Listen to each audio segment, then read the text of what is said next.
ब्रह्मा विष्णु महेश अजर अमर नहीं है।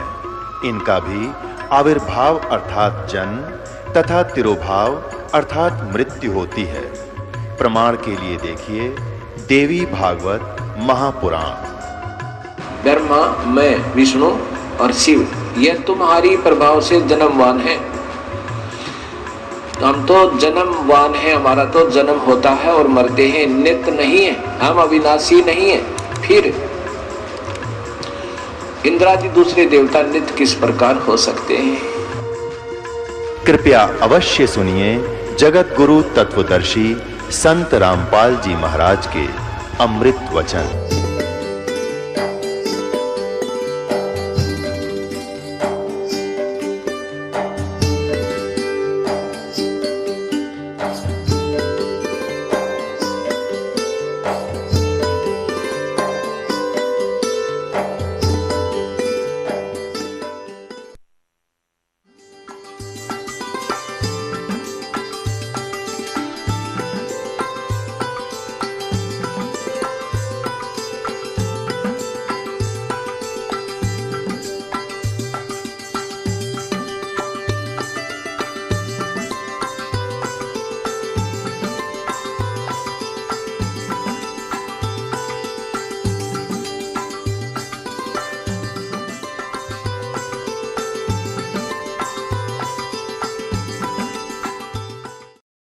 अब पुण्यात्माओं परमात्मा बतावे, और जिनको परमात्मा सतलोक लेकर गए थे उन वापस छोड़ा, उन्होंने वही ज्ञान दिया। और आज ही उदास बतावे, हमारे सदग्रंथ इतिहास बतावे, और फिर भी विश्वास ना होगा तो फिर कद होगा भाई आपके। अब जैसे कई भक्त जिन्होंने भक्ति करनी नहीं, बकवादों में रहना है, वो क्या कहते हैं, एक आध ही ऐसी दुर्बुद्धि रखता है कि भगवान परमात्मा कबीर जी ने आदरणीय धर्मदास साहिब जी को सतलोक दिखाया था, आदरणीय नानक साहिब जी को, आदरणीय मुल्कदास साहिब जी को, आदरणीय गरीबदास साहिब जी को, आदरणीय गीसा दास साहिब जी को, इन सबको सतलोक दिखाया था। तो हम पर भी दया कर दो, एक बार दिखा दो। तो पुण्यात्मा ऐसा होता है, अब जैसे लड़की का विवाह करने नाता जोड़ने जाते हैं, माता पिता होते हैं, चाचे ताऊ या कोई मामा फूफा सास जाते हैं, आके फिर उस लड़की के सामने ही घर पे चर्चा चलती है, ऐसा लड़का है, ऐसा घर है, उनका ऐसा रहन सहन है। तो वो एक बतावे, दो बतावे, चार बतावे, पांच गए थे पांचों बतावे। तो उस लड़की को पहले तो पिता के मुख से वचन सुनते ही संतुष्टि हो जाती है, जो पिताजी बता रहे फाइनल है। फिर उसके समर्थन में सभी एक जैसी बातें करते हैं, तो उसको उसका कंसेप्ट क्लियर हो जाता है, जो बताया जा रहा है ऐसा ही मिलेगा और ऐसा ही होता है। अब जैसे दास बता रहा, भगवान खुद आके बता के कि वहाँ ऐसा है, तो इसमें ये कहना मैंने दिखा लाओ, तो ये एक अनाड़ी लड़की पे ऐसी बात करती है। अब जैसे फिर थोड़ा ध्यान से सुनना इन बातों को। परमेश्वर कबीर साहिब जी आदरणीय गरीबदास साहिब जी को और आदरणीय मुल्कदास साहिब जी को, आदरणीय धर्मदास साहिब जी, आदरणीय नानक साहिब जी को सचखंड लेकर गए, और वहाँ जाकर के उन्होंने ये कह दिया था, भगवान हमें यहीं रख लो, अब वापस ना भेजो। तो परमात्मा ने कहा था वापस जाना पड़ेगा, तुम यहाँ से जब गए थे भक्ति से परिपूर्ण थे, अब तुम कंगाल हो लिए वहाँ भीख मांगते फिरते हो, एक रोटी के लिए सारा दिन धंधा करते हो, और यहाँ से तुम इतनी भक्ति लेकर गए थे कि इसने ऊपर के स्वर्ग बनाए, पहले उन स्वर्गों में रखा, तुम्हारे कोई होटल बना रखे इन्हें स्वर्ग, वहाँ चार्ज लेता तुम्हारी कमाई से, भक्ति करते हो, मेरी शक्ति देता हूँ मैं, और खर्च करवाता ये तुम्हारा होटल वाला काल निरंजन ब्रह्मा विष्णु महेश, इनके रेस्टोरेंटों में स्वर्गों में जाकर अपने नाश करते रहते हो तुम। तो वापस जाओ, मैं ऐसा मंत्र दूंगा तुम्हें, ये सतनाम, इसका सेवन करके तुम उतने ही चार्ज हो जाओगे जितने यहाँ से गए थे, और इस भक्ति की शक्ति से तुम वापस आओगे। नु तो तुम्हारे पहले थे ना, तो ऐसे राखण जोगे होते थे। तो उन महापुरुषों को अपना गवाह भी बनाना था मालिक ने, कि आज मेरे बच्चे मुझे पहचान लेंगे। एक तो गवाह आँखों देखा तो समझिए, और फिर वेद मेरा भेद है, मैं ना वेदन में के माही, और जोन वेद से मैं वेद जानते नहीं। चारों वेद बताओ, परमात्मा ऐसी लीला करता है, वो ऐसा करता है, वहाँ सतलोक है, वहाँ रहता है, तेजो में स्थान है, और मोक्ष प्राप्त प्राणी भी उसी लोक में चले जाते हैं। वेद गवाही दें, परमात्मा ने स्वयं आकर जो ज्ञान दिया सूक्ष्म वेद, उसके अंदर प्रमाण है। तो भगवान ने वहाँ से इनको भेजा और कहा कि आप ये मंत्र जाप करना सतनाम का, ये सतनाम जाप करना है। और इसकी कितनी वैल्यू है एक सतनाम की। आदरणीय गरीबदास साहिब जी ने परमात्मा की उस महिमा को बहुत कोड वर्डों में और गहराई से लिखा है, लेकिन ये ऐसे ज्ञान है, ये सतगुरु बिना नहीं सुलझ सकता, और सतगुरु परमात्मा ही बनाकर भेजता है या वो स्वयं ही आता है, तब ये गूढ़ रहस्य समझ में आते हैं। परमात्मा ने ऐसी वाणी लिखवाई थी। आदरणीय गरीबदास साहिब जी ने लिखा है कि सतनाम पालड़े रंग होरी हो। सतनाम ये 2 अक्षर का है, जिनको श्वास उश्वास से सिमरन करना होता है। एक श्वास उश्वास की कीमत, यानी एक मंत्र श्वास का 2 अक्षर वाले का 1 अक्षर वाला मंत्र बाहर छोड़ा, 1 अंदर लिया, ये कंप्लीट 1 मंत्र हो गया। लेकिन इस पर ध्यान रहे, सुरत और शब्द अभ्यास किसे कहते हैं? ये कान बंद कर कर एक कमरे में बैठकर ऐसे करके, ये सुर शब्द नहीं, ये तो बाजे सुनने हैं, ये तो वो साजबाज सुनने वाली बातें हैं, इससे नहीं बात बनेगी। ये तो उन भक्ति से ही बाजेंगे, बाजते रहेंगे। हमने अपने भक्ति करनी है, वो भक्ति से जो कुछ भी होगा होता रहेगा। तो सुरत और शब्द है जो नाम जाप को लिए दिया गया है, उसके ऊपर आपकी सुरती, नृत्य, मन और पवन, ये चारों इकट्ठे रहें। जैसे श्वास पवन है, श्वास बाहर छोड़ा, श्वास बाहर चला तो मंत्र छोड़ा जो आपको दिया हुआ है। तो ध्यान रहे मैं क्या उच्चारण कर रहा हूँ श्वास के द्वारा, श्वास से, और मन और सुरत और नृत्य ये लगेगी तो वो हमें पता रहेगा मैं क्या बोल रहा हूँ। बाहर सांस छोड़ते समय अंदर श्वास से क्या ले रहा हूँ। तो ये सुरत नृत्य और मन पवन लगा के, यानी मैं बाहर क्या बोल रहा हूँ, क्या छोड़ रहा हूँ, अंदर कौन सा ले रहा हूँ, तो ये सारा सुरत नृत्य मन पवन या इकट्ठी होगी। तो ऐसे लिया हुआ एक मंत्र का ये जाप सतनाम के 2 अक्षर का, इसको बताते हैं सतनाम पालड़ रंग होरी हो, और 14 लोक चढ़ावे राम रंग होरी हो। 3 लोक पासंग धर रंग होरी हो, तो ना तुले तुलाया राम रंग होरी हो। होरी माने खुशी, कि हमारी जो राम रंग की होरी, वो तब खुशी होगी हमें जैसे इस एक सतनाम का अधिकारी से लेकर संत पूरे से मर्यादा में रहे, पूरी सच्ची लगन गुरुदेव के प्रति, यानी परमात्मा के तुल्य आस्था अपने गुरुदेव में रहे। ऐसा भाव से जो सिमरन किए जाते हैं, कहते हैं उसके एक सिमरन की कीमत ऐसी है कि 14 लोक चढ़ा दे, जिसमें ब्रह्मा विष्णु महेश दुर्गा के लोक और स्वर्ग लोक, ये कॉमन इंद्र वाला, और ब्रह्म लोक और उसके अंदर नकली लोक और 7 लोक नीचे के सारे एक तरफ रख दे, और एक तरफ रख दे उस एक सिमरन की कीमत। इतनी वैल्यू, इतना वजन है उसके अंदर। और 3 लोक पासंग धरे, पृथ्वी लोक, यो कॉमन स्वर्ग लोक, और नीचे का पाताल लोक, ये 3 लोक थे सौदे में को नहीं। और हम एक छोटे से टुकड़े का राजा बनकर काख पीटते फिरते हैं, तो वो बालक जैसी बुद्धि और खिलौने से खेलने वाली गुड़िया वाला खेल होता है।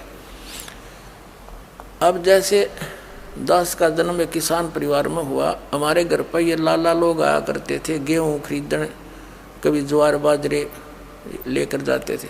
तो उस समय हमारे घर वाले कहते थे कि भाई लाला जी पासिंग दिखा, यानी एरर दिखा, तेरी पालड़ी तकड़ी में कितना है, तो वो ऐसे करके दिखाता था।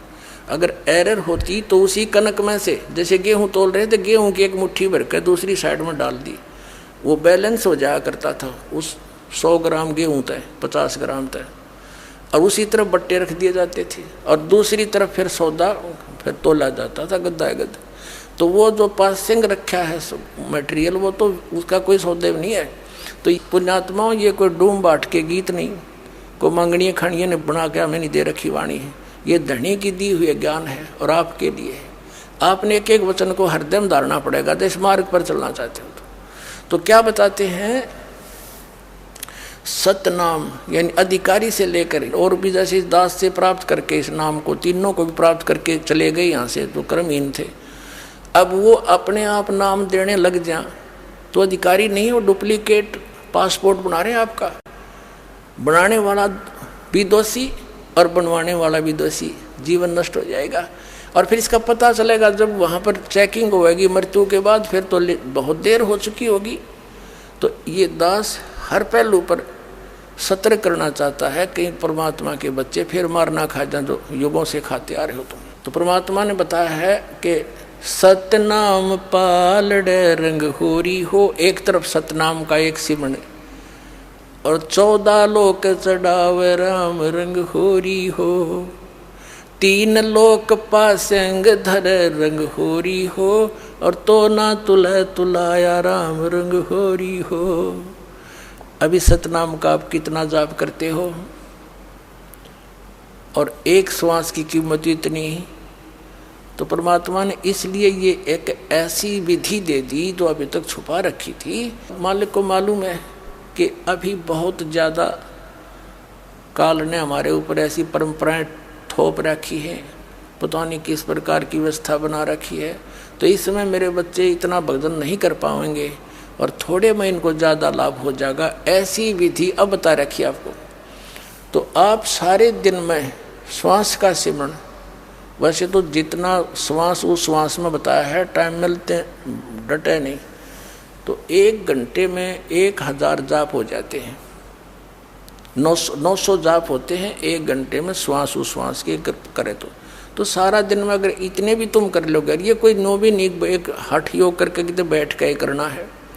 बस में बैठे हो बस में कर लो, गाड़ी में बैठे हो उसमें कर लो, पैदल चल रहे हो वहाँ कर लो, लेट के कर लो, बैठ के कर लो, किसी तरह कर लो, सिमरण करते रहो सारा दिन। जैसे ताश खेलना 4-4 घंटे 6-6 घंटे इब का गेर हाँ इब का मारे, सारा दिन बकवाद करें जा और कति बोर नहीं होवे। अब भगवान की भक्ति में यू मन बकवाद करने लग जा तो यू इतना भी कर लोगे, 1 घंटे का नहीं 1000 सिमरण भी डेली कर लोगे, थोड़ा बेड़ा पार हो जाएगा। सत्कर मान लियो पर रहियो मर्यादा में। बोलो सतगुरुदेव की जय हो।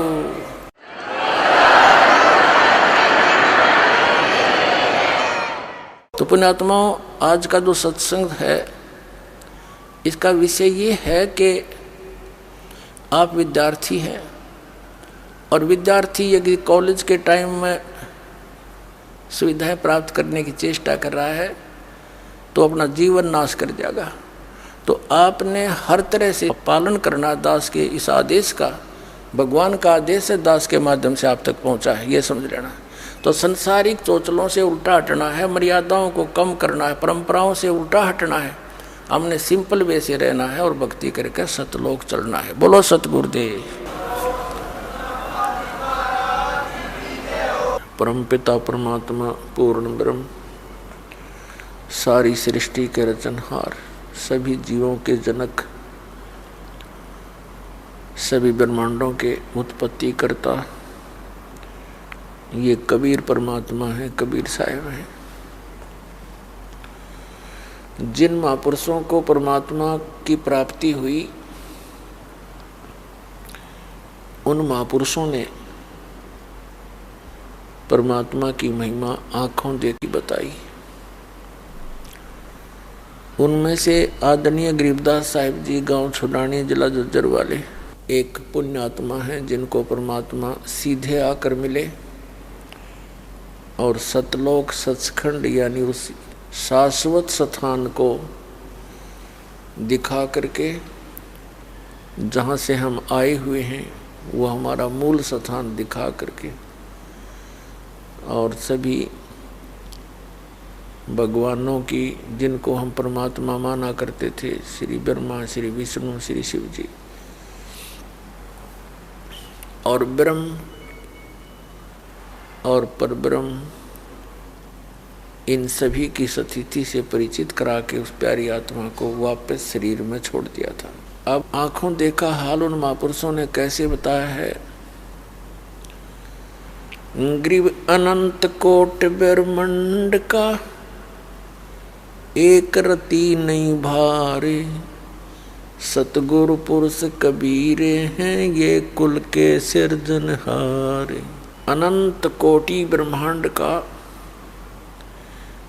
उस मालिक के ऊपर कोई एक रति नहीं भार, और सतगुरु पुरुष कबीर हैं ये कुल के सिरजनहार। उस परमात्मा ने अपनी वचन शक्ति से सभी ब्रह्मांडों की रचना की, 5 तत्व 3 गुण बनाए, और सब व्यवस्था उस मालिक ने कबीर परमात्मा ने की। जिस प्रकार एक इंजीनियर जहाज बना करके उसके अंदर आराम से बैठ जाता, जहाज चल रहा होता है, जैसे आसमान में रॉकेट छोड़े जाते हैं, उनको स्वचालित करके भेज दिया जाता है, वो अपने आप चलते रहते हैं, कई कई वर्षों तक वो सफ़र करते रहते हैं, और वैज्ञानिक उसके अंदर बैठे हुए होते हैं। ऐसे इस परमपिता परमात्मा कबीर जी ने असंख्य ब्रह्मांडों को रचकर ये समर्थ शक्ति इनके अंदर विराजमान है, जहाँ चाहे वो चले जाते हैं। जैसे जहाज को किसी भी कोने में आगे पीछे, फर्स्ट सीट पे, लास्ट सीट पे, बीच में कहीं बैठो, वैज्ञानिक उसकी मौज है। इसी प्रकार उस परमात्मा के विषय में गरीबदास साहिब जी ने कहा है कि अनंत कोटि ब्रह्मांड का एक रति नहीं भार, और सतगुरु पुरुष कबीर हैं ये कुल के सिरजनहार। उस परम पिता ने जिसने हम सब की उत्पत्ति की, सब ब्रह्मांडों की रचना की, उसी ने आकर हमें ये ज्ञान कराया है कि आप सभी आत्माएं यहाँ के स्थायी निवासी नहीं हो, आपका यहाँ पर ठिकाना नहीं है, और आप सभी को यहाँ एक भूल भुलैया में डाल करके विवश करके रखा हुआ है। आप जिस लोक में रह रहे हो, जिनको तुम अपने मालिक मानते हो, ये दयालु नहीं है। ये दयालु होते हुए भी दया नहीं कर सकते आपके ऊपर। जैसे ब्रह्मा विष्णु महेश ये अच्छी आत्माएं हैं, तीनों पुण्य आत्मा हैं, श्रेष्ठ आत्माएं हैं, तो इनको काल ने अपने व्यवस्था बनाए रखने के लिए चुन रखा है, और इनको भी धोखे में रखता है, इनके रूबरू नहीं होता कभी, और इनको ऐसा झटका देता रहता है, ये भी डरते रहते हैं, भयभीत होकर के सब कार्य करते रहते हैं। तो ये कुछ भी परिवर्तन नहीं कर सकते। ब्रह्मा विष्णु महेश आपकी किस्मत भाग्य में, प्रारब्ध के अंदर कुछ भी परिवर्तन नहीं कर सकते। जैसा आपका कर्म है वो एज इट इज दे सकते हैं। आपके ऊपर कोई आपत्ति आनी है तो आएगी ही आएगी। तो इसलिए ये दयालु होते हुए भी दया नहीं कर सकते। और जो इनका पिता है ये काल भगवान, इसका नाम ही काल है। काल में दया नाम की चीज नहीं होती। कसाई जो होता है, तो कसाई जो बकरे पालता है वो उनके प्रति दया नहीं रखता, स्वार्थ रखता है। और वही दशा आप और हम की यहाँ पर है। पुण्यात्माओं, क्योंकि हम तत्व ज्ञान से घने अपरिचित हैं, आसपास भी नहीं हम भक्ति और भगवान के, इसलिए हमने जो ज्ञान सुना है वो सब अज्ञान सुन रखा है। और इस काल के व्यवस्था में कितना चतुर बन ले इंसान, चाहे कितना वैज्ञानिक बन ले, कल मृत्यु हो जाओ, विज्ञान के काम आई, उसका गधा बन का अंडेगा वो वैज्ञानिक। फिर कहने का भाव ये है कि इस माइंड का हम प्रयोग परमात्मा के मार्ग में लगावें। जहाँ हम अन्य डले ढो रहे हैं उसको त्याग कर केवल एक सिंपल वे से, साधारण तरीके से रहें, राग द्वेष खत्म करें। इस बात को याद रख के कि हम सभी वैसे ही दुखी हैं यहाँ पर, काल की व्यवस्था में हम दुखी हैं, इस काल के लोक में सुख नाम की चीज नहीं। और फिर हम एक दूसरे को सताते हैं, दुखी करते हैं अपने निजी स्वार्थ के लिए। तो ये बालकों जैसी बुद्धि हमारी है, हम समझदार नहीं हैं। और ये समझदार बनाने के लिए आपको ये सत्संग सुनाया जाता है जो भगवान ने आपको बताना चाहा था 600 वर्ष पहले, और वो हम ग्रहण नहीं कर पाए क्योंकि हम सभी अशिक्षित थे। और जिनको हम गुरु माना करते थे, ऋषि में ऋषि और ये काजी मुल्ला पीर, ये सदग्रंथों से अपरिचित थे, इसलिए परमेश्वर का विरोध करा दिया था कि कबीर झूठा है, अशिक्षित है, ये क्या जाने वेदों कुरानों पुराणों के बारे में। तो उस समय तो हम इस बात से संतुष्ट हो गए थे उन नकली झूठे गुरुओं की कि कबीर साहब जो हैं ये अशिक्षित हैं। और सभी सदग्रंथ जैसे पवित्र चारों वेद, पवित्र श्रीमद् भगवद गीता, पवित्र पुराण आदि, ये सभी संस्कृत भाषा में लिपिबद्ध थे। और संस्कृत भाषा ऐसी जटिल मानी जाती थी क्योंकि जनसाधारण इसको समझ नहीं सके था, केवल एक ब्राह्मण वर्ग ही इसको पढ़ने का अधिकारी था। ऐसे ही अन्य भाषा जैसे अरबी है तो मुसलमान ही पढ़ सकते थे, दूसरों को अलाउड नहीं थी, तो काजी लोग ही पढ़ा करते थे। उसमें परमात्मा हमें याद दिलाया करते थे कि जो ज्ञान तुम ग्रहण कर रहे हो ये काल का है, ये सच्चा ज्ञान नहीं है, झूठा ज्ञान है। अब हम जो यहाँ रह रहे हैं इस काल के लोक में, और परमात्मा ने जो हमें ज्ञान दिया है कि तुम ऐसे मालिक को पूज रहे हो जो तुम्हें खाता है, इसको तुम एक अच्छा भगवान मानते हो। जैसे हम क्या देखते हैं, कितने बढ़िया बाग बगीचे, काजू किस्मत सेब संतरे, मेवा और फल, झरने बहते हैं, दरिया चल रही है, वर्षा हो जाती है, बादल छाते हैं, शीतल हवा चलती है, और पृथ्वी के अंदर जल है, मीठा भी जल है, गर्मियों में ठंडा मिलता है, सर्दियों में गर्म निकलता है। इन सभी यहाँ की सुविधाओं को देखकर ऐसे लगता है हमें कि परमात्मा कितना दयालु है, इसने कितना ध्यान है, सब सुविधाएं उपलब्ध करा रखी हैं, लंबे चौड़ा क्षेत्र पृथ्वी है। और हम फिर भूल जाते हैं कि फिर हम मरते क्यों हैं, हमारी जन्म मृत्यु क्यों हो रही है। एक ही परिवार के 4-4 सदस्य एक दुर्घटना में या किसी बीमारी के कारण मारे जाते हैं, और एक व्यक्ति आजीवन जो संपत्ति जोड़ता है, बाकी कुछ काम सूझता नहीं उसको, और 1 सेकंड में मृत्यु को प्राप्त हो जाता है, वो जोड़ा जाड़ा यहीं रह गया। इधर हमारी कभी बुद्धि जाती नहीं। क्यों नहीं जाती? क्योंकि हम तत्व ज्ञान से अपरिचित हैं। अब जैसे कसाई बकरे पालता है, उनके लिए कितनी सुविधा करता है, वो अलग से उनकी व्यवस्था करता है, शेड डाल देता है, झोंपड़ी, और उनके लिए एक चरागाह परचेज करता है, उसी में एक छोटा सा जोहड़ बना देता है, तालाब बना देता है।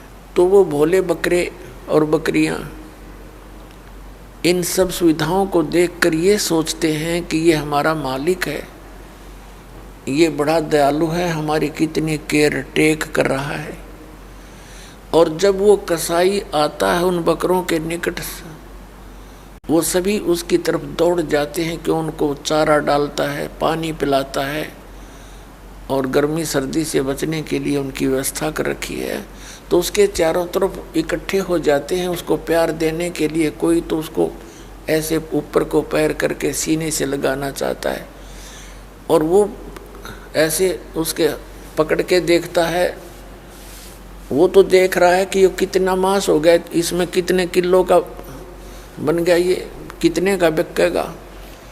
और वो ये सोचता है बकरा ये मेरे को प्यार दे रहा है, और उसके जीभ से उसके हाथ को चाटता है प्यार से।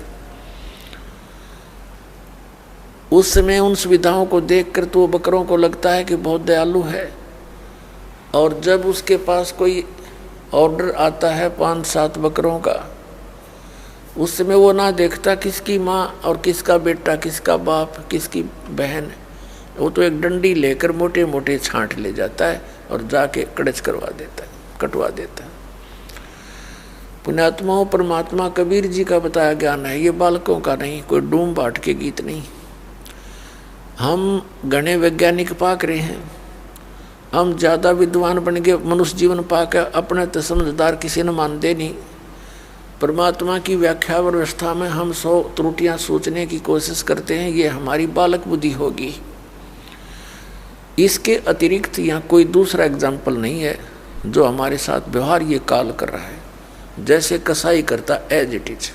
आप देखते हो प्रतिदिन यहाँ कोई जीवन नहीं है, लेकिन हमारे पास कोई विकल्प नहीं था इसका।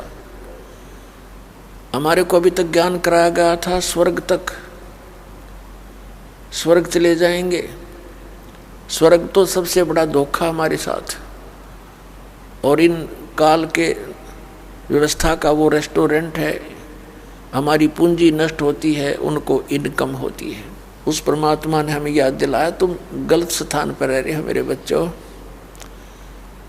हम जब से भगवान से बिछड़े हैं, वो भगवान भी दुखी और हम भी दुखी। बीच में एक शैतान का रोल आ गया, इस काल भगवान का। इसने हमें अपने परमात्मा से, अपने भगवान के विषय में कति अपरिचित कर दिए। अपने ही पुत्रों को भगवान सिद्ध कर दिया या स्वयं भगवान बन बैठा और परमात्मा को भुला दिया। अब स्वयं उस परमात्मा को यहाँ आना पड़ता है हमारे को ये याद दिलाने के लिए कि तुम जहाँ रह रहे हो ये लोग ठीक नहीं। तब तक हम इस काल के द्वारा इतने मिसगाइड कर दिए जाते हैं, भ्रमित कर दिए जाते हैं कि फिर भगवान की बात हमारे समझ में आती नहीं। तो वो मालिक क्या कहते हैं, मैं रोवत हूँ सृष्टि को, सृष्टि रोवे मोहे, कह कबीर इस वियोग को समझ न सकता कोई। परमात्मा कहते हैं मैं रोवत हूँ इस सृष्टि को, इनके लिए तड़फ रहा हूँ, भटक रहा हूँ, और ये मुझे रो रहे हैं, ढूंढ रहे हैं भगवान कहाँ मिले, भगवान दयालु परमात्मा हमें सुख दे, हमारे पाप कटें, हमारे बच्चे ना मरे, हम ना मरे। चलो जब मरे जब तो मरे, पर बीच में ना मरे। और हम जिन पूजाओं को करते रहते हैं उनके करते करते हमारी खूब दुर्गति रहती है। मरना है मर भी जाते हैं और जो होना है वो हो ही जाता है। तो परमात्मा कहते हैं मैं रोवत हूँ सृष्टि को, और ये सृष्टि रोवे मोहे। कहें कबीर इस वियोग को जो हमारे बीच में पर्दा डाल दिया, समझ नहीं सकता कोई। तो उसको समझाने के लिए परमात्मा ही आते स्वयं, क्योंकि वो हम उसकी आत्मा हैं, हम उसके बच्चे हैं। और अपनों का अपनों कोई दुख होता है नहीं, ये भगवान होता। और यहाँ क्या हालत हो रही है हमारी, फ्लड आता है तो मर जाओ, लाखों आदमी खत्म। भूकंप आता है तो सब कितने मर जाओ, लाख मरो, 2 लाख मरो, नो प्रॉब्लम। कहीं दुर्घटना होती है, ट्रेन की ट्रेन भिड़ जाती हैं, बसें की बसें खड्डों में गिर जाती हैं, 30-30, 40-40 व्यक्ति एट ए टाइम मर जाते हैं, जिसमें पूरे परिवार के परिवार भी होते हैं। और हम शेष बचे हुए फिर भूल भाल जाते हैं, फलाना मर गया, हाँ ऐसा ऐसे हो गया, उसके साथ ऐसे ऐसे हो गया, बस इससे आगे हम सोच नहीं पाते। क्योंकि हमारे ऊपर इस काल के इस माया का जबरदस्त असर है।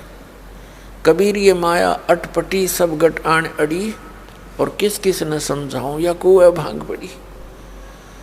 हम इतना सोच ही नहीं पाते, इतना गहराई से जाते नहीं। जिसके चोट लग गई उसको तो दुख है, बाकी तो औपचारिकता करने जाते हैं।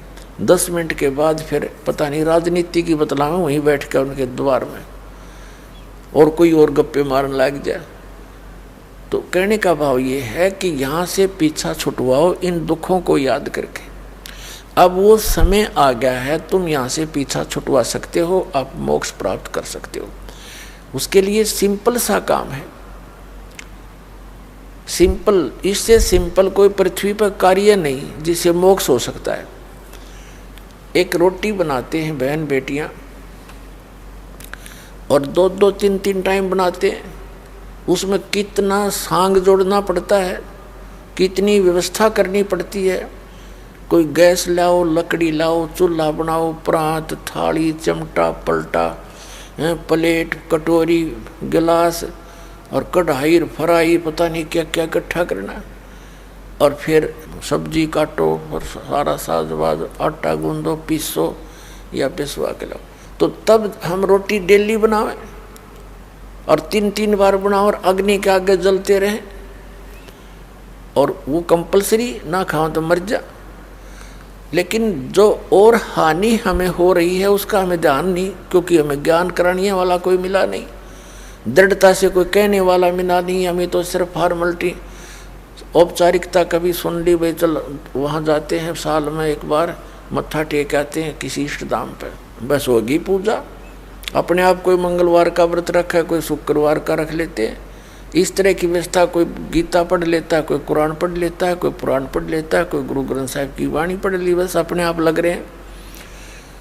तो परमात्मा कहते हैं गुरु बिन काहू न पाया ज्ञाना, जो थोथा वो छड़े मूड किसाना।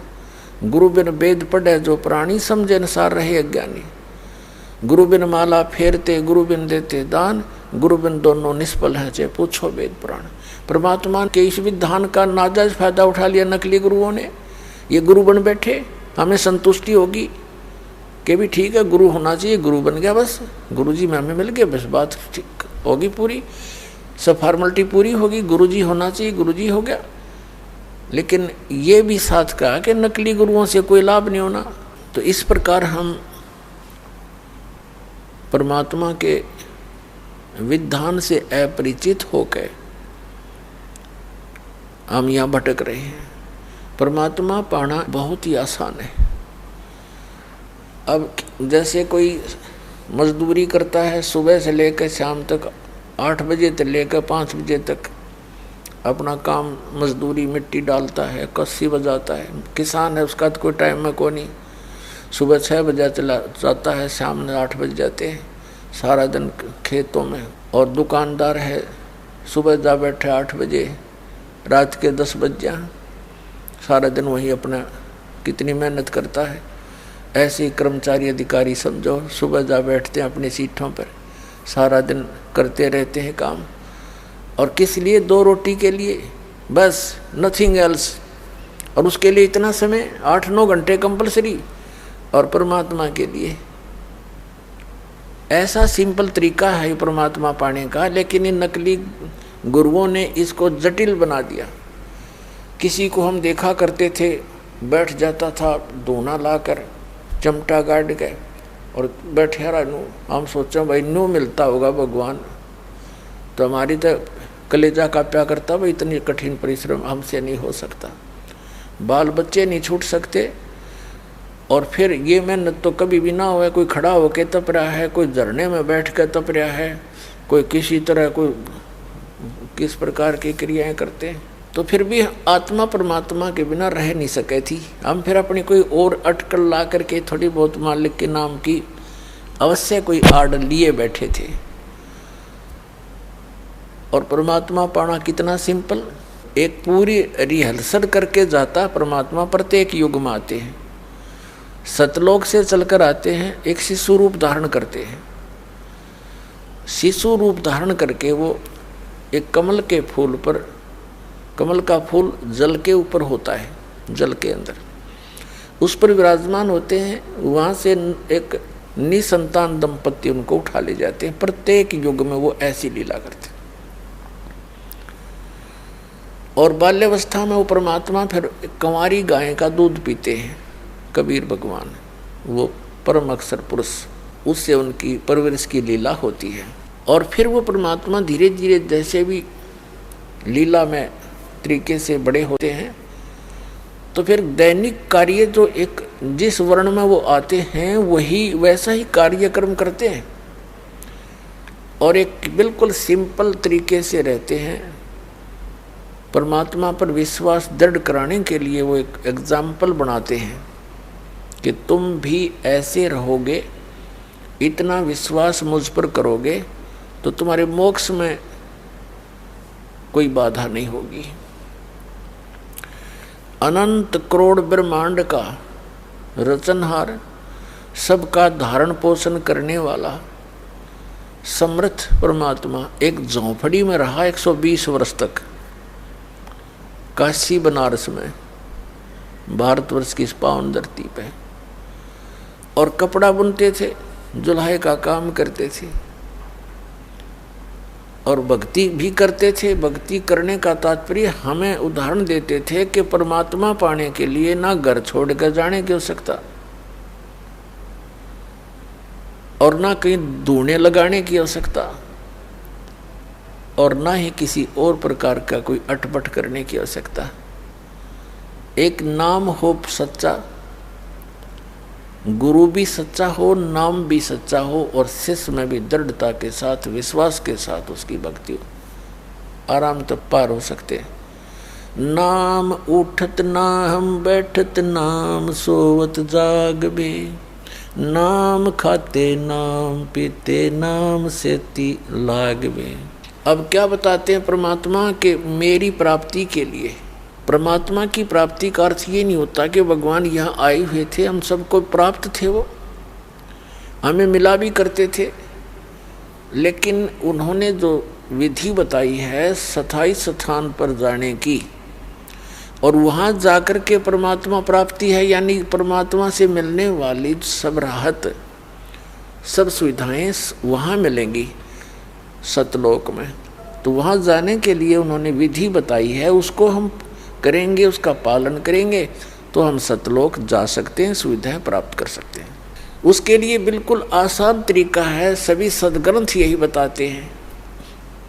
और जिस भी महापुरुष को परमात्मा प्राप्त हुए हैं उनके इतिहास देख लो। इस दास के जो नोटिस में है, इस दास के ज्ञान के अंदर जो संत महापुरुष हैं जिनको भगवान मिले, उनमें से आदरणीय धर्मदास जी, आदरणीय मुलुकदास जी, आदरणीय नानक साहिब जी, आदरणीय दादू दास साहिब जी, आदरणीय गरीबदास साहिब जी गांव छुरानी जिला जज्जर हरियाणा वाले, आदरणीय गीसा दास साहिब जी गांव खेकड़ा जिला मेरठ उत्तर प्रदेश वाले, और भी कई महापुरुषों को मिले हैं वैसे, जैसे नामदेव जी को भी परमात्मा मिले हैं, लेकिन उनका इतना इतिहास हमारे पास नहीं है जितना इन महापुरुषों की जानकारी है। तो ये सभी गृहस्थी थे, यानी अपने बाल बच्चेदार थे और परमात्मा की भक्ति भी करते थे, अपना दैनिक कार्य भी करते थे। जैसे आदरणीय गरीबदास साहिब जी किसान थे, आजीवन अपनी उसी क्रिया को करते रहे और मोक्ष प्राप्ति की। ये तरीका है ऐसे ही, चाहे कोई मजदूर है, जैसे रविदास जी जूते बनाते थे और कबीर साहब जी ने भी, परमात्मा ने स्वयं भी रिहर्सल करके दिखाई, एक भूमिका की, कपड़ा बुनते थे और एक परिवार का पोषण भी करते थे। अपनी कोई संतान या माता पिता नहीं थे, उनकी कोई पत्नी नहीं थी, 2 बच्चों को, मुर्दों को जिंदा किया था किन्हीं कारणों से। उद्देश्य परमात्मा का यही था कि परमात्मा की आस्था मेरी आत्माओं में बनी रहे और ये भोली आत्माएं शायद इसी प्रकार मुझे पहचान ले, लेकिन हम भगवान को पहचानने में पहले असफल रहे। और 2 माता पिता थे, मुंह बोले माता पिता, जनक नहीं थे वो मालिक के, कमल के फूल से उठाकर लाए थे परमात्मा, सतलोक से आकर कमल के फूल पर नवजात शिशु का रूप धारण करके विराजमान हुए थे। नीरू और नीमा नाम के एक मुसलमान दुल्हा परमात्मा को लेकर आए थे परवरिश की लीला वहाँ होने से और बड़ा होकर के चुल्हे का कार्य करने से वो धानक कहलाई, जुल्हा कहलाई। तो उस परमात्मा ने हमें ये रिहर्सल करके दिखाई है। यही वेद बताते हैं कि वो परमात्मा प्रत्येक युग में ऐसी लीला करता है, एक जन साधारण की तरह अपने हाथ से निर्वाह करके एक लीला करता है और साथ में वो अपने ज्ञान का उपदेश भी करता है। अच्छी आत्माओं को मिलता है, दृढ़ भक्तों को, और उनको अपने से परिचित कराता है, उपदेश देता है, ज्ञान सुनाता है। फिर वो महापुरुष उस परमात्मा की महिमा को आगे जन साधारण तक पहुंचाते हैं। परमात्मा कहते हैं, चारों युग में मेरे संत पुकारे, कूक कहा हम हेल रे, हीरे माणिक मोती बरसे, ये जग चुगता डेल रे। पर भी लेन जात है दुनिया, हमरा ज्ञान किने न सुनिया। अब परमात्मा कहते हैं कि चारों युग में मेरे से परिचित मेरे संतों ने मेरी महिमा का गुणगान किया, ढोल के डंके पर पुकार पुकार के, और हमने भी कूक कहा हम हेल रे, हमने भी जोर देकर ऊंची आवाज लगाकर जगह जगह खड़े हो करके अपनी महिमा आप बताई। आप आरती आप साजे, आप किंगर आप बाजे, अपनी महिमा आप सुनाऊं, परमात्मा कहते हैं। और तो कोई परिचित नहीं, वेद भी इस बात का प्रमाण करते हैं कि वो परमात्मा स्वयं ही आकर के अपनी जानकारी ठीक ठीक देता है, अपने द्वारा रची सृष्टि की।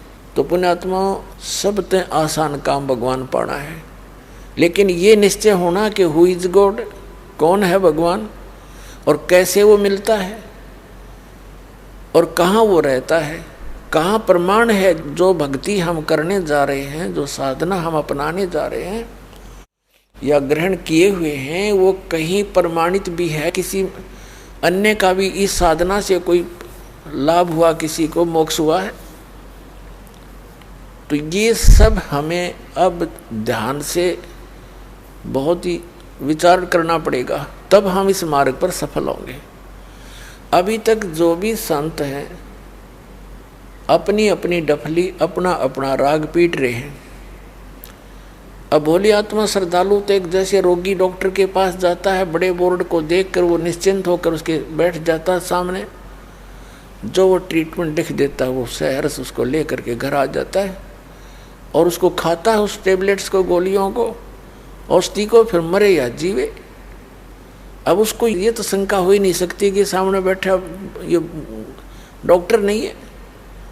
तो पुण्यात्माओं, अन्य क्षेत्र में मानव ने खूब तरक्की कर ली, डॉक्टर भी बढ़िया बन गए, इंजीनियर भी बन गए, और भी अच्छे अधिकारी भी बन गए, लेकिन इस अध्यात्म मार्ग में हमारा सतर्क चीजों का तो जमीन से के अंदर घुसा हुआ है, ऊपर भी नहीं थोड़ा बहुत। इन अज्ञानी ऋषि महर्षि संतों ने बैठा रखे हैं। इसका कारण क्या रहा कि हम शिक्षित नहीं थे, हम इन पर विश्वास किया करते थे, इन अज्ञानियों पर। अब जैसे ईसा मसीह जी ने कहा था कि जिनको तुम अपने गुरु मानते हो ये तुम्हारे शत्रु हैं, इनको तुम भेड़ समझते हो ये भेड़िया हैं। भेड़ का तात्पर्य होता है कि बिल्कुल एक शरीफ सी पशु, ना कोई हानि कर सकती, ना उसके सींग होते। इनको तुम भेड़ समझते हो ये भेड़िया हैं, क्योंकि तुम्हारे घरों पर आते हैं, बड़े प्यार से बोलते हैं, तुम उनके चरण धो पीते हो, जो वो कह देते हैं करबद्ध खड़े रहते हो, क्योंकि एक परमात्मा के पाने के लिए ये आवश्यक क्रियाएं हैं जो आप उन नकलियों के साथ करते हो। तो तुम्हें वो बहुत शरीफ नजर आते हैं, प्यार से बोलते हैं, क्योंकि उनका उल्लू सीधा हो रहा है, उनको दक्षिणा मिल रही है। लेकिन ये भेड़िए हैं।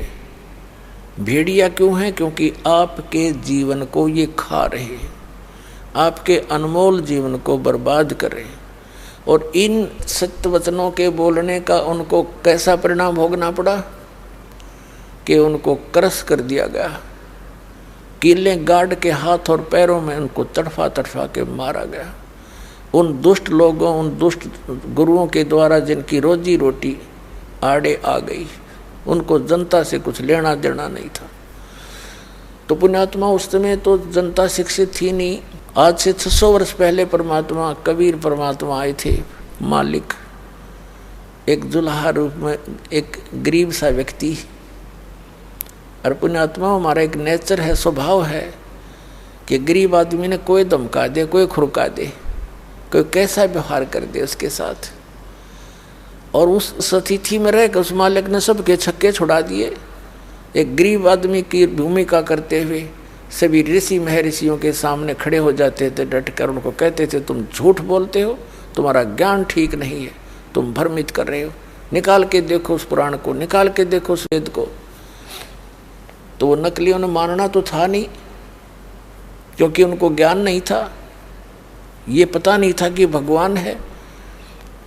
आंखों देखकर भी वो उसको समझ नहीं सके और ना ही जनता तक सच्चाई जाने दिया। तो उसके प्रतिफल में परमात्मा के साथ कैसे जुल्म गुजारे उन लोगों ने। अपने ही भगवान के, अपने पिता के विरोधी हमें बना दिया और उस परमात्मा को हम अपना दुश्मन मानकर उसके साथ बदव्यवहार करने लगे। उबलते हुए सरसों के तेल के कढ़ाई में डाल दिया गया, कहा इसकी हम परीक्षा लेंगे। उसके अंदर परमात्मा स्वयं ही विराजमान होगे कि तुम कष्ट क्यों उठाओ, मैं बैठ जाता हूँ। तेल ऐसे उबल रहा है जैसे चाय उबला करे और मालिक बैठे आराम से। अपने आत्माओं, सिकंदर लोधी दिल्ली का बादशाह था, बैलोल लोधी का पुत्र, वो परमात्मा से बहुत कुछ परिचित हो चुका था, लेकिन दुर्भाग्य था उसका, वो दृढ़ नहीं था। थोड़ा सा विरोध जनता का देखते वो फिसल जाता था। उसने देखा कि शेख तकी नामक एक धार्मिक पीर था, वही ये जुल्म कर रहा था, साथ में हिंदुओं के गुरु लोग भी उसका सहयोग दे रहे थे। शेख तकी ने कहा कि राजन, इस कबीर ने तेल की तासीर ठंडी कर दी जादू जंत्र करके, ये उबलता नजर आ रहा पर ये है ठंडा। सिकंदर लोधी ने शौचालय में चेक करके देखता हूँ, ऐसे उंगली डाली, जितनी उंगली उस तेल में गई थी उसी से चरड़ देसी हुई और कटके अलग होगी, बेहोश हो गया राजा। परमात्मा बाहर आए, तेल से निकला नो के नो जड़ते हुए तेल से ही, और सिकंदर लोधी के वहाँ उपचार के लिए बहुत से वैद्य भी भागे आए, दौड़े आए, फर्स्ट एड करी, होश सांस में लाए, छीटे छाटे मार के वो फिर बेहोश हो गया क्योंकि पीड़ा घनी, उंगली कट गई जड़ के। तो परमात्मा ने उस उंगली को ही पूरा कर दिया, ऐसे पकड़ के जो खींच दी, ऐसे कर दी, उंगली पूरी होगी तो वह पीड़ा खत्म हुई। ऐसी बहुत सी ऐसी लीलाएं हैं जो परमात्मा के साथ इन लोगों ने ऐसी दुष्टता की,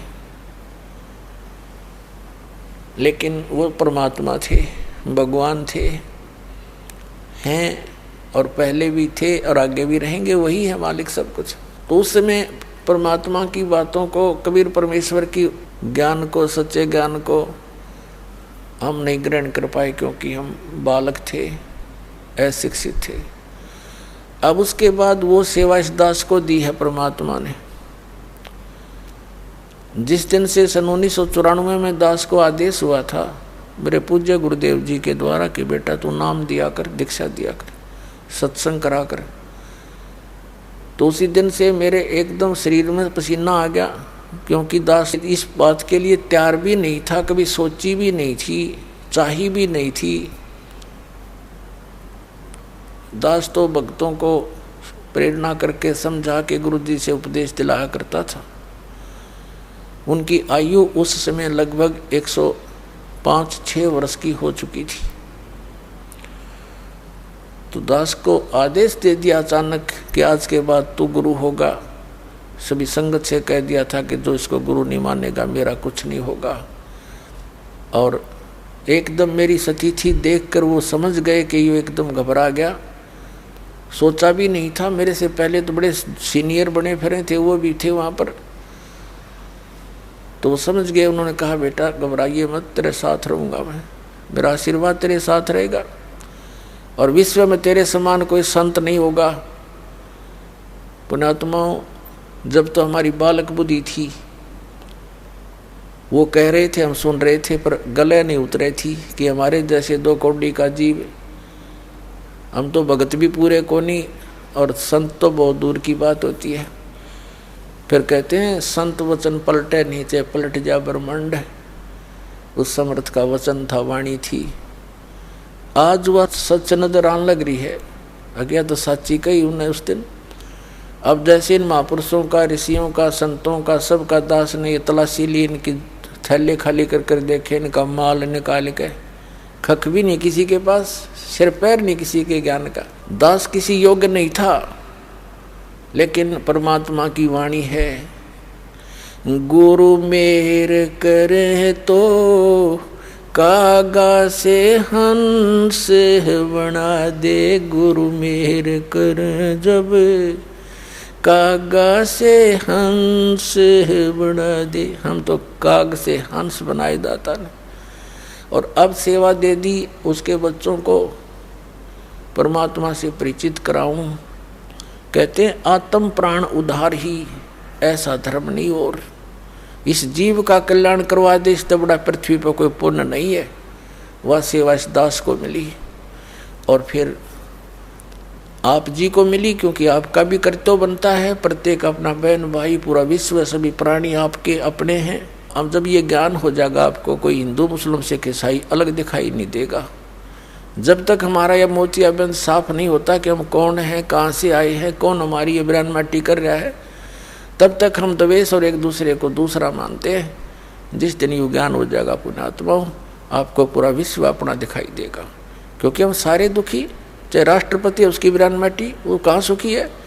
कोई न कोई टेंशन लेकर सोता है, कोई और समस्या उसके जीने होती है, कोई अपने शरीर में रोग, कोई बच्चे गड़बड़ होगी, कोई बच्चा मर गया, कोई लड़की विधवा होगी, और कोई सुख है किसी को? तो सुख होगा जहाँ हम जाएंगे सतलोक में, और सुख होगा जो परमात्मा की यहाँ भी हमें शरण मिलेगी। जब तक उसकी शरण में हम यहाँ रहेंगे, यहाँ की सुविधा जो हमें आवश्यक है तो वो यहाँ भी वही देगा, और हमारी भी, हमारे बच्चों की रक्षा भी वही करेगा। प्रधानमंत्री राष्ट्रपति तक की रक्षा वो करता है, तो हम उसी की शरण में क्यों ना आए जो सबका रक्षक है। और वो चाहता है कि सभी आत्माएं वापस चले सतलोक में।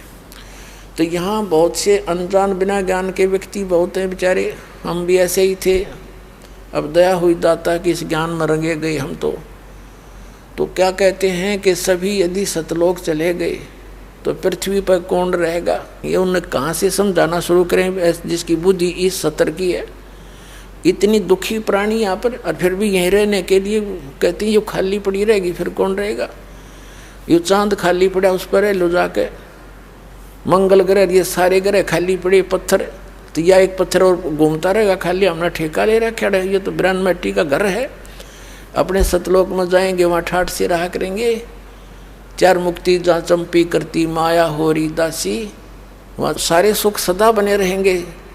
यहाँ की मुक्तियाँ तो हमारे, जो यहाँ की अंतिम मुक्ति, चौथी मुक्ति है ब्रह्मलोक प्राप्ति, वहाँ गए हुए प्राणी भी वापस फिर आते हैं। वो क्या मुक्ता हुआ फिर?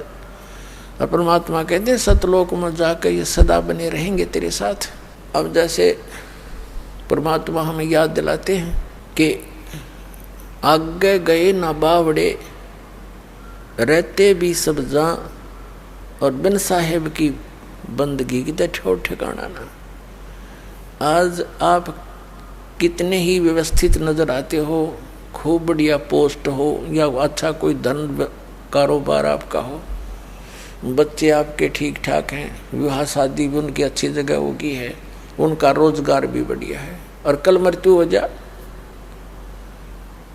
जिस व्यवस्था को तू देखकर आंखें बंद करे बैठा है, तो कल 1 सेकंड में क्या नहीं हो रहा, किसके साथ नहीं हो रहा, स्वयं नहीं हो रहा तो पड़ोस में हो गया होगा कि तो वहाँ उससे देख लो शिक्षा।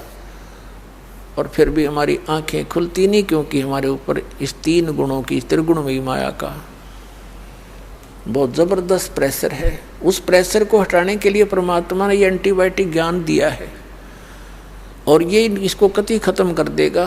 रात को नींद आना बंद हो जाएगी आपको, और ये विष दिखाई देंगे जिसके लिए आप सारा जीवन नष्ट करते थे।